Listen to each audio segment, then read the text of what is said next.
Picture the scene. The year is 213 BC. The sun is hammering down. You stand on the deck of a massive Roman warship, a quinquereme, off the coast of Sicily. You are a Roman soldier.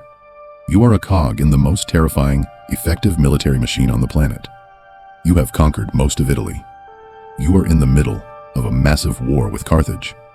You feel invincible. Now you stare up at the sea walls of Syracuse. You think this is just another Tuesday. You feel good about your odds. The general, Marcellus, has brought a huge fleet. The plan is deceptively simple. Row up to the walls, throw up the ladders, swarm the city. Standard procedure. An easy victory. You row in. Morale is high. Then, the impossible happens.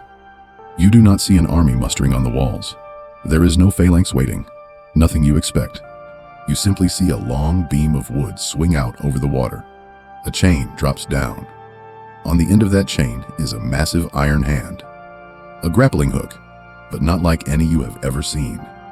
This thing is the size of a man. It slams into the prow of your ship. Suddenly, the laws of physics seem to break. Everything you know about how the world works goes out the window. Your ship, a 50-ton war machine, is jerked upwards. The front of the boat is literally lifted out of the sea. Men are screaming. They tumble overboard. Equipment slides everywhere. It is pure chaos. The ship is shaken like a dog with a rat. Then, snap. The chain releases. You crash back down into the water, capsizing instantly. You try to swim in your heavy armor. You look up. Massive stones, hundreds of pounds each, rain down with sniper-like precision.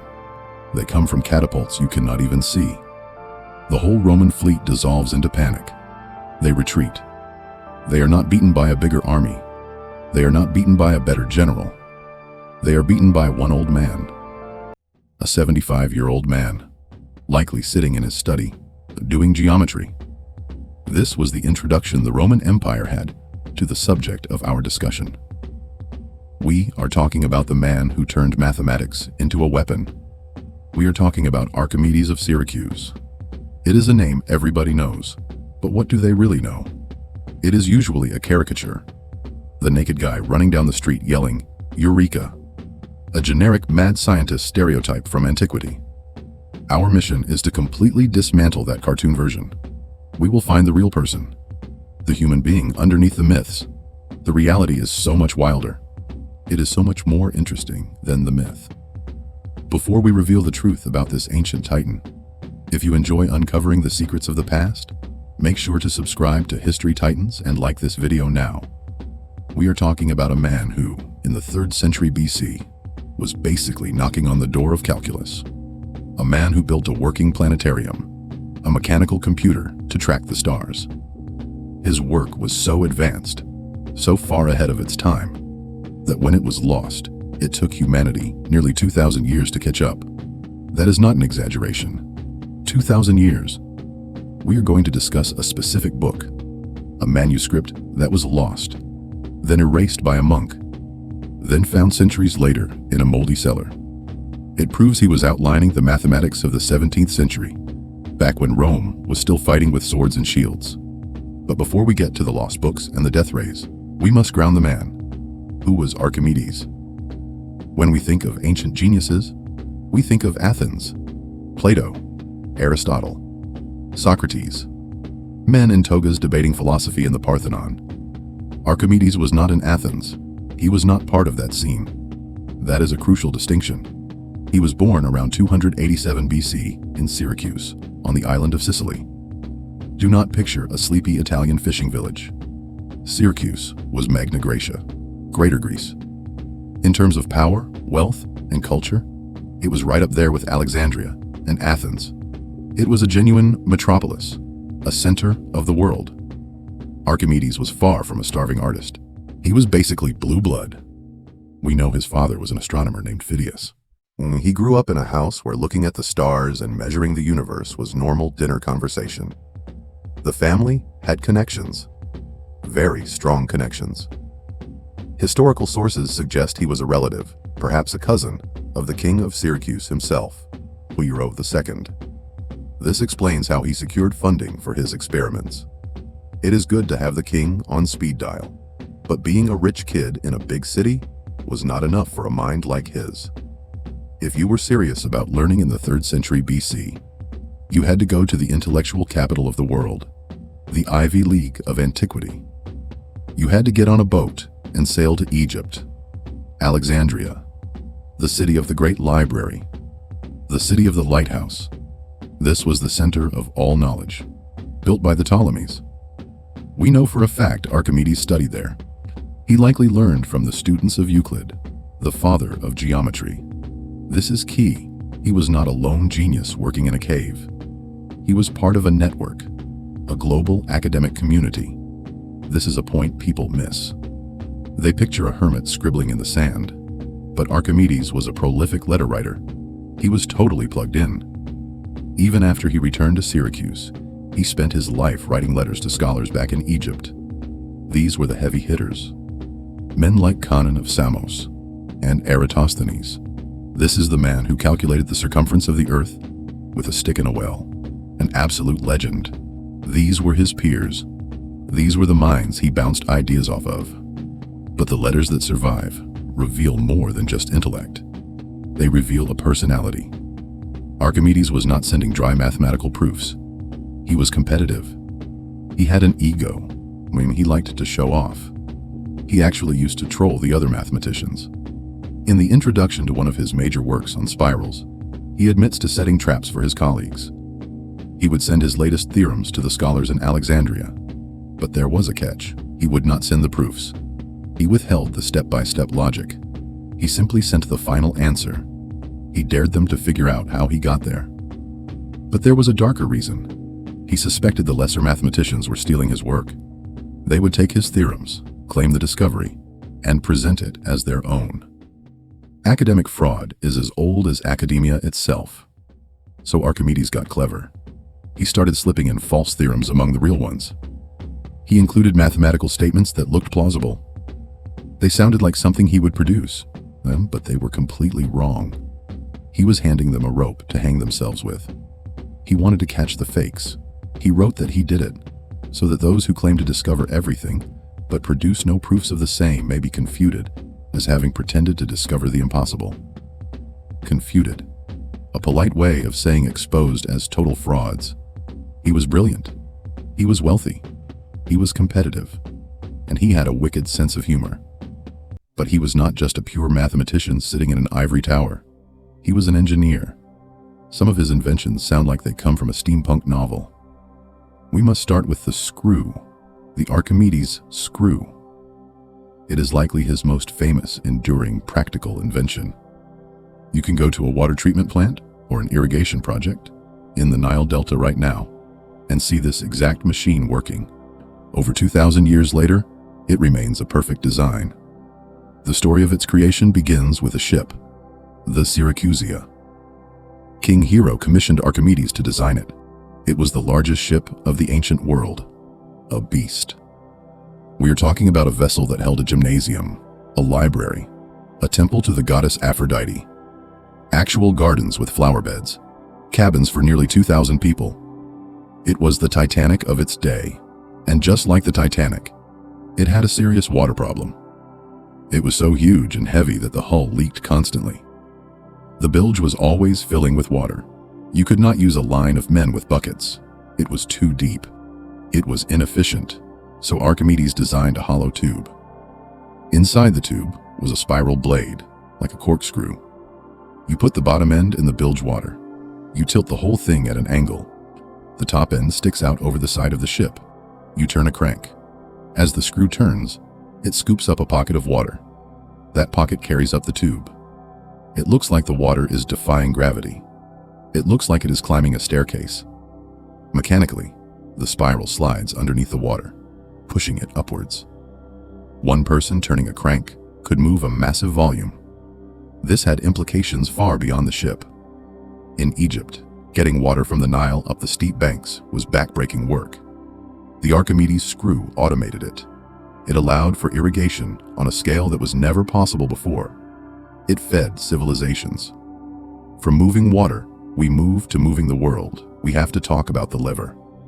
And that famous quote, "Give me a place to stand and I will move the earth." It is likely apocryphal in its wording, but it captures the essence of his work perfectly. He did not invent the lever. Cavemen used sticks to pry up rocks. Archimedes invented the science of the tool. He wrote the user manual for physics. He was the first to prove the law of the lever mathematically. He showed the predictable relationship between force and distance from the fulcrum. If you have a lever that is long enough and a pivot point in the right spot, a tiny force can move a massive weight. King Hero called him out on this. The dynamic feels like a showman and a skeptical producer. The king asked for a demonstration. He pointed to a big merchant ship, dragged up onto the beach for repairs. It was fully loaded with freight. Some accounts say it even had passengers on board. Normally, moving it an inch would take 100 men hauling on ropes. Archimedes just strolled up. He did not break a sweat. He set up a complex system of compound pulleys. A pulley is just a lever that goes in a circle. By stringing the rope through multiple pulleys, he multiplied his mechanical advantage exponentially. He handed the end of the rope to the king. With just a smooth, gentle pull, the entire ship began to move. The historian Plutarch says it moved as smoothly and evenly as if she were in the sea. The people watching must have thought it was magic. That moment must have been terrifying for the observers. It completely separated the physical world from muscle power. Suddenly, how strong you are did not matter. What mattered was how much you knew. That was his entire philosophy. Mechanics was not sorcery. It was geometry made physical. If you understand the geometry, now you can control the physical world. Speaking of geometry made physical, we must address the bathtub, the golden crown. We have to be the mythbusters on this one. Did he really run naked through the streets of Syracuse? Probably not. It is a fantastic story. But it comes from the Roman architect Vitruvius, who was writing about 200 years after the fact. It was already a legend by then. Everyone knows the tale. King Hero suspected a goldsmith had mixed cheaper silver into a votive crown that was supposed to be pure gold. He needed Archimedes to prove it without melting the crown down. Archimedes is racking his brain. He goes to take a bath. He gets in, sees the water level rise, and has a flash of insight. Volume displaces an equal volume of water. He bolts out of the tub, running home naked, shouting, "Eureka! I have found it." It is the ultimate aha moment. But there is a huge practical problem with that method. Gold is incredibly dense. Even a big, heavy crown does not actually have that much volume. If a goldsmith substituted 30% of the gold with silver, the difference in total volume would be tiny. If you put that crown into a big bowl of water, the level would rise maybe a fraction of a millimeter, more than if it were pure gold. With surface tension and water sloshing around, there is no way you could measure that small a difference with the naked eye. It is just not precise enough for a mind like Archimedes. If the bathtub story is just a story, how did he actually do it? There is a way he almost certainly used, and it fits perfectly with his other writings. A hydrostatic balance. Imagine a simple scale. On one arm, you hang the suspicious crown. On the other arm, you hang a lump of pure gold that you know is pure, and you make sure it weighs exactly the same as the crown. In the air, they balance perfectly. Now, the clever part.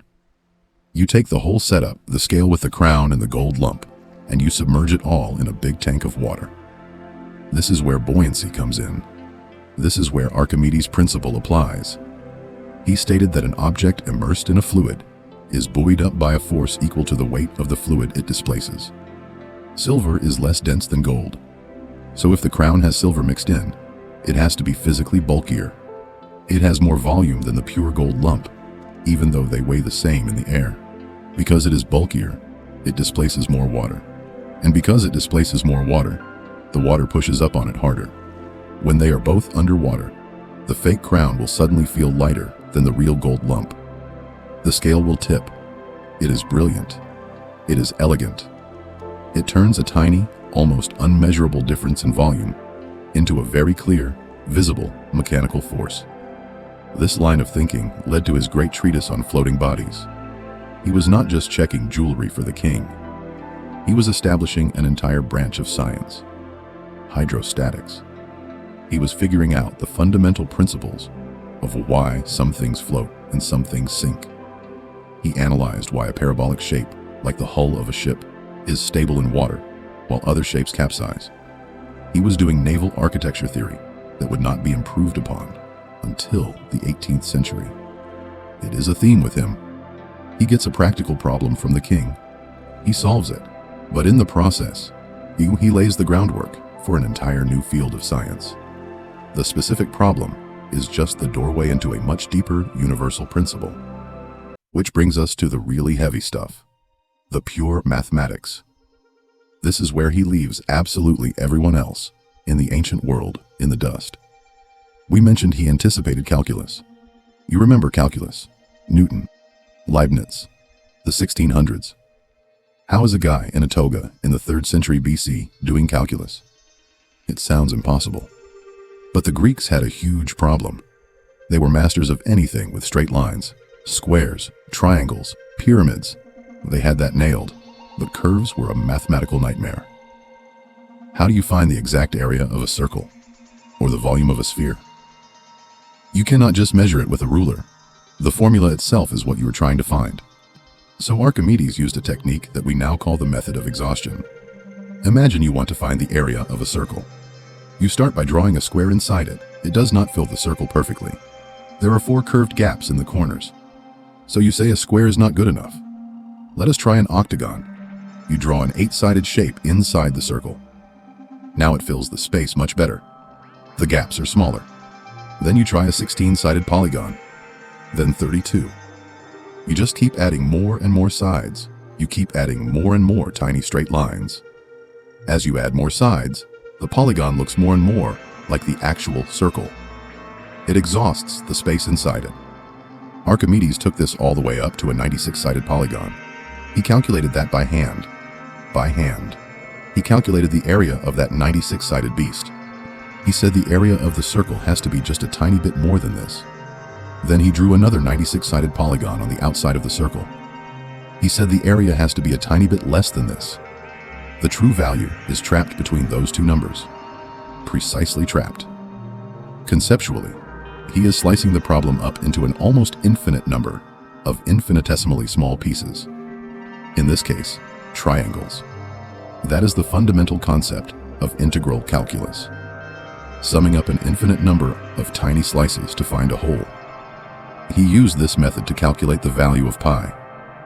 He proved, mathematically, that pi was trapped between 3 and 1071 and 3 and 1/7. In modern decimals, that is between 3.1408 and 3.1428.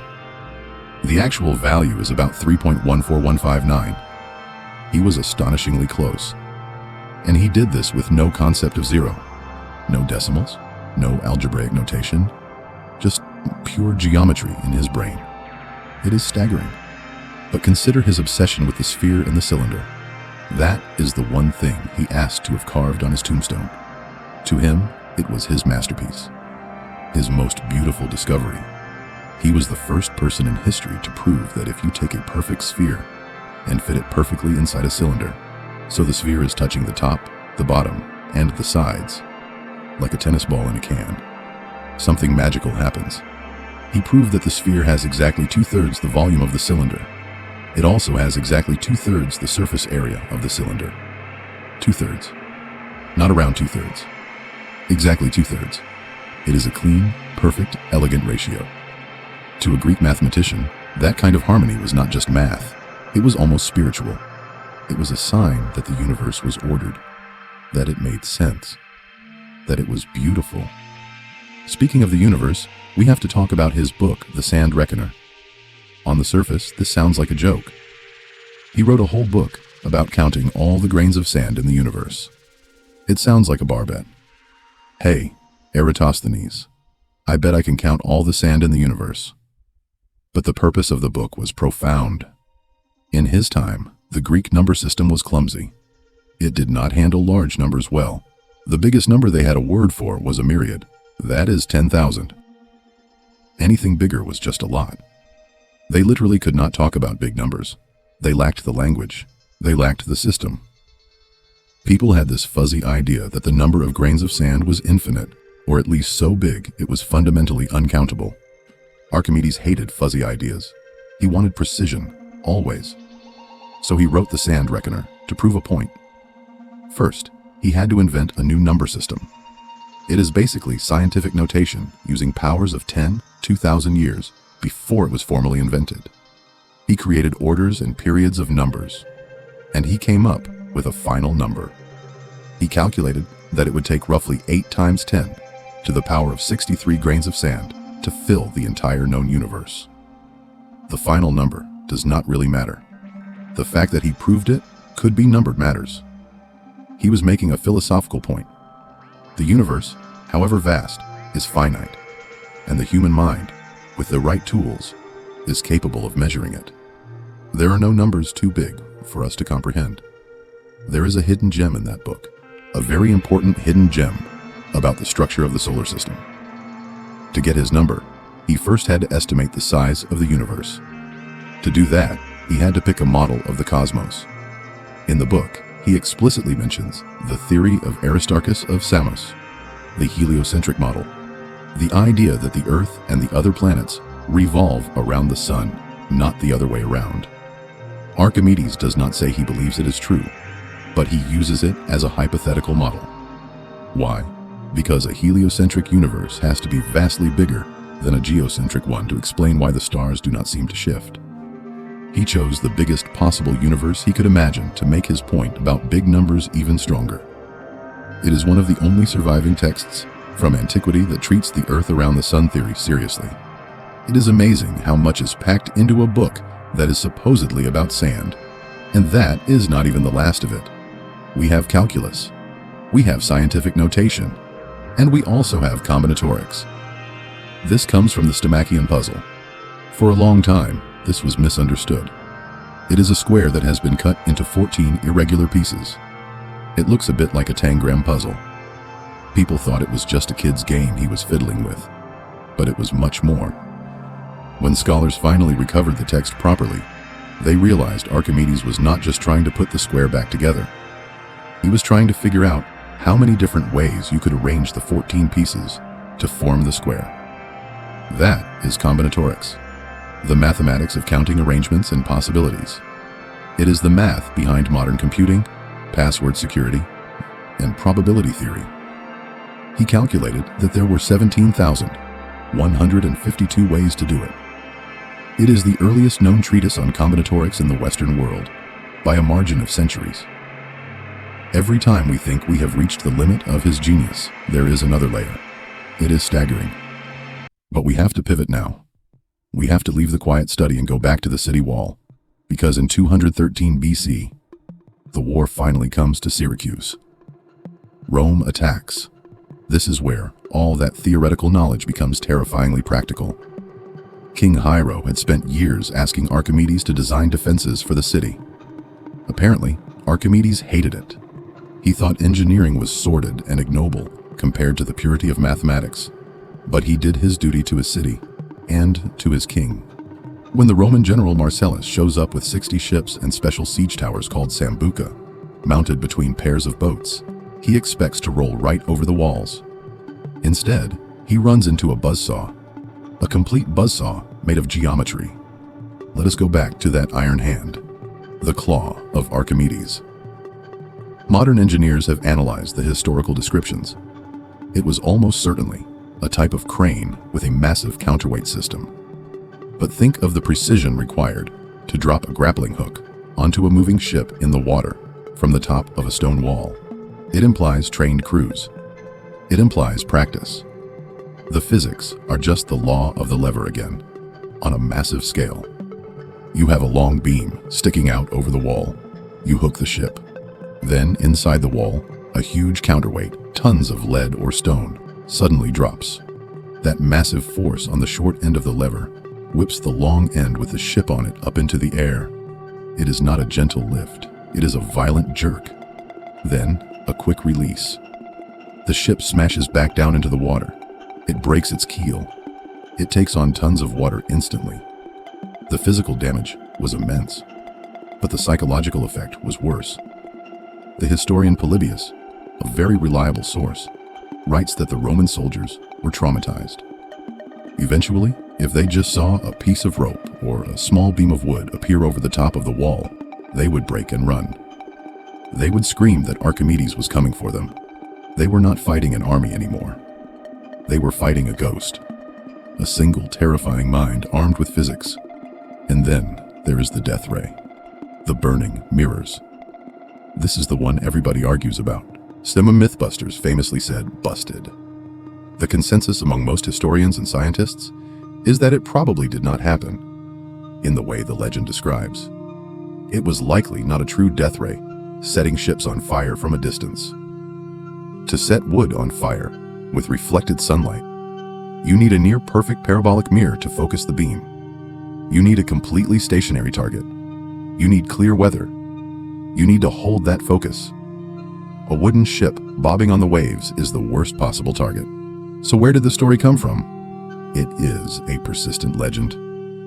But look at it from the Roman sailor's perspective. You are out on the water, attacking the wall. Suddenly, you are blinded by an impossibly intense, searing flash of light. Archimedes was not trying to burn them. He was trying to blind them. That is the most likely theory. Archimedes probably had his men use large, polished bronze shields to act as simple mirrors.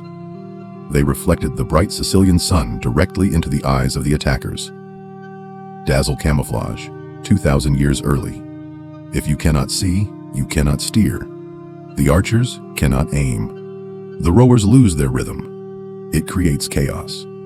If at the same time, your catapults are throwing clay pots filled with flaming pitch at those ships, a terrified soldier puts 2 and 2 together and gets 5.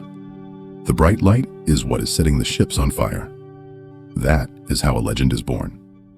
It was psychological warfare combined with conventional incendiaries. He also had other, less flashy inventions. The odometer, a brilliant little device. It was a cart with a complex gear system designed to drop one small pebble into a box for every mile it traveled.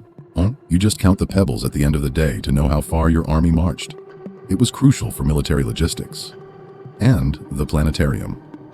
Cicero, the Roman orator, saw this thing years later when it was brought to Rome as war booty. He was amazed by it.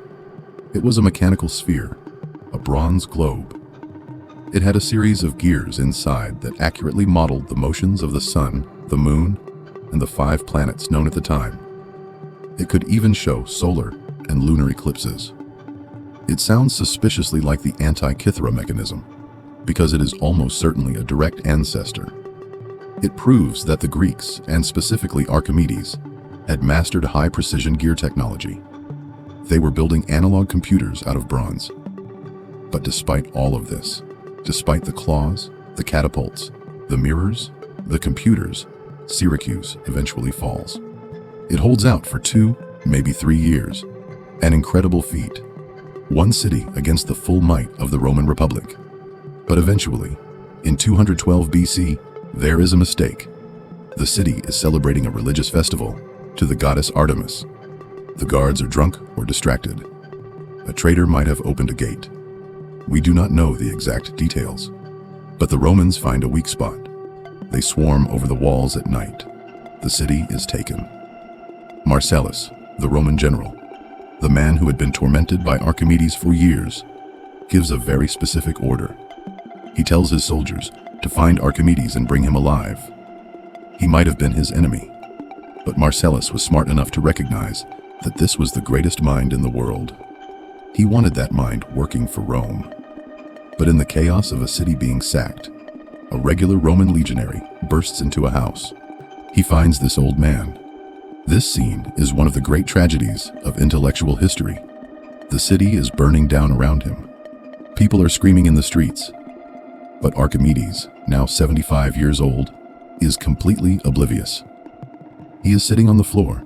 He is staring intently at a complex geometrical diagram he has drawn in the dust. He is working on a problem. He is tuning out the apocalypse. He is completely absorbed. The soldier runs up, sword drawn, and yells at him to get up. Archimedes looks up. He is annoyed at the interruption. He holds up a hand and speaks the famous line, Noli turbare, circulos meos. Do not disturb my circles. In that moment, he values abstract mathematical truth more than his own life. The soldier does not care. He probably has no idea who this crazy old man is. He is just doing his job in a dangerous situation. He loses his patience. He kills him. Just like that, the greatest mind of the ancient world, he's snuffed out by an anonymous grunt with a sword. It feels like a profound, pointless waste. Archelaus was devastated when he heard the news. He refused to even look at the soldier who killed him. He gave Archimedes an honorable burial and took care of his surviving family. But the tragedy deepens. About 137 years later, the great Roman orator and politician Cicero is serving as a government official in Sicily. He is a huge admirer of Greek culture. He asks the local Syracusans to show him the tomb of their greatest citizen, the great Archimedes. They have no idea what he is talking about.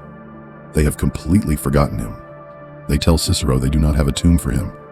They do not know where it is. It is heartbreaking. His own city forgot him in just over a century. Cicero does not accept that. He knows the story. He knows Archimedes wanted a specific symbol on his grave, a sphere and a cylinder. So Cicero goes out to the old cemetery outside the city gates. It is completely overgrown with thorns and brambles. He starts hacking his way through the undergrowth. He looks at every old tombstone. Finally, he sees it. A small column sticking out of the bushes with a carving on it. The sphere inside the cylinder, the very symbol Archimedes had asked for. Cicero has his men clear the area. He cleans off the moss. He reads the faint inscription and pays his respects. It is a beautiful, poignant moment. The greatest mind of Rome bowing in respect to the greatest mind of Greece. But the story does not end there. The story of his actual writings is even more perilous.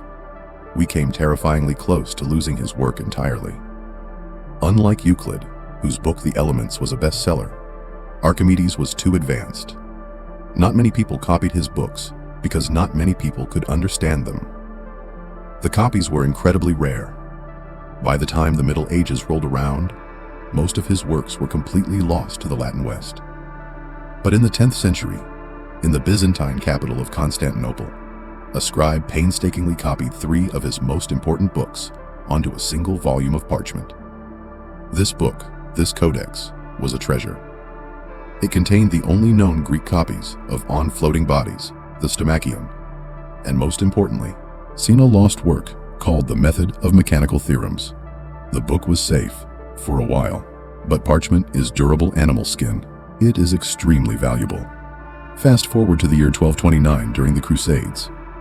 In Jerusalem, a monk named Johannes Myronus is putting together a prayer book, a euchologion. He needs parchment.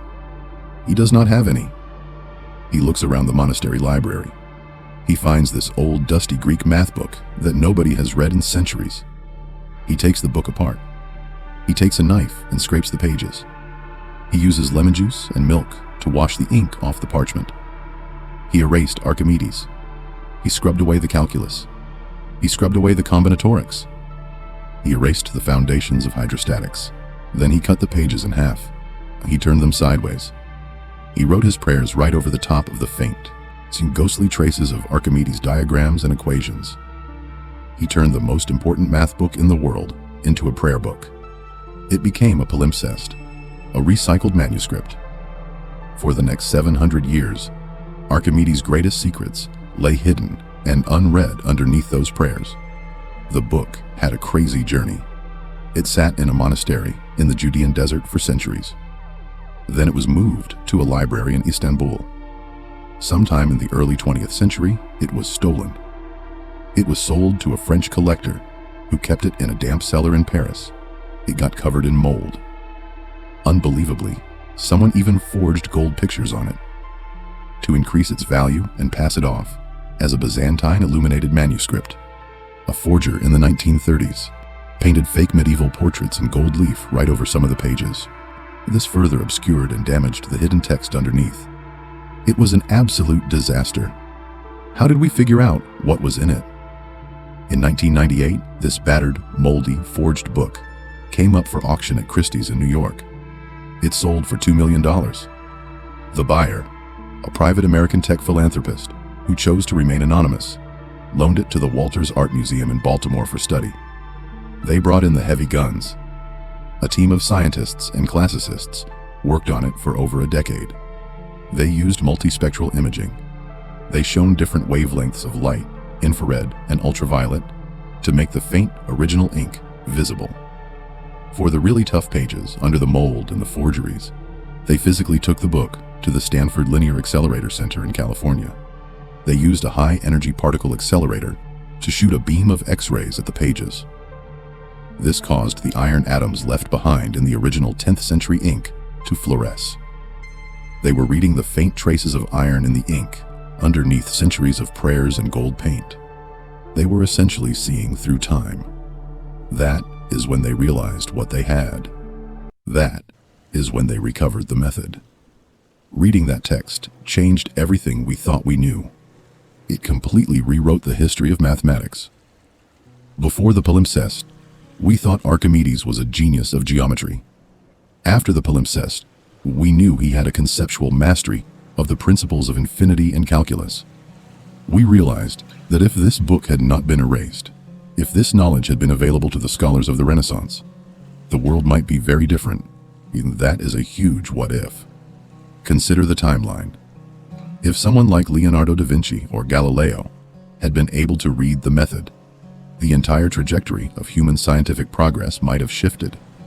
We might have had the calculus of Newton and Leibniz 100, maybe 200 years earlier. That means the Industrial Revolution might have started in the 1600s instead of the late 1700s. The implications are staggering. We might be a century or more advanced as a civilization right now. And it all hinged on that one monk, a man scraping pages in a monastery in Jerusalem, having no idea what he was destroying. It is a powerful lesson in the fragility of knowledge, how easily it can be lost. But it is also a story about resilience, because we did find it. We used our most advanced modern technology, the kind of clever, brilliant stuff Archimedes himself would have loved. We used it to rescue his voice from oblivion. It is a detective story, 2,000 years in the making. It confirms he was every bit the giant we thought he was, maybe even bigger. He was the ultimate bridge between the theoretical and the real. He showed, more than anyone before him, that you can use the power of the human mind to physically move the world. Do not disturb my circles. That line sticks with us. It is the ultimate uncompromising dedication to the pursuit of truth, no matter the circumstances. It is the perfect epitaph. We have covered a lot of ground, from the siege engines on the walls of Syracuse to the particle accelerators at Stanford. It has been a remarkable life.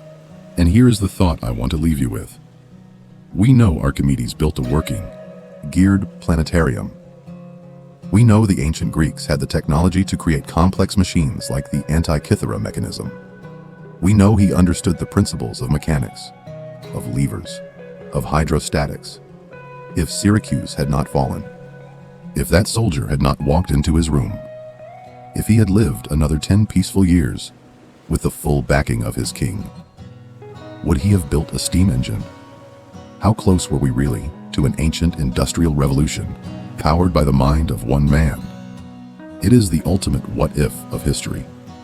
If you enjoyed uncovering the layers of this story, literally, in the case of the palimpsest, and you want to hear more about the giants who built our world, make sure you are subscribed to History Titans. We have so many more stories like this to explore. Go ahead and hit that like button. Share this with a friend who loves a good aha moment, and let us know in the comments. What do you think the world would look like today if Archimedes had won? Thanks for listening. Goodbye.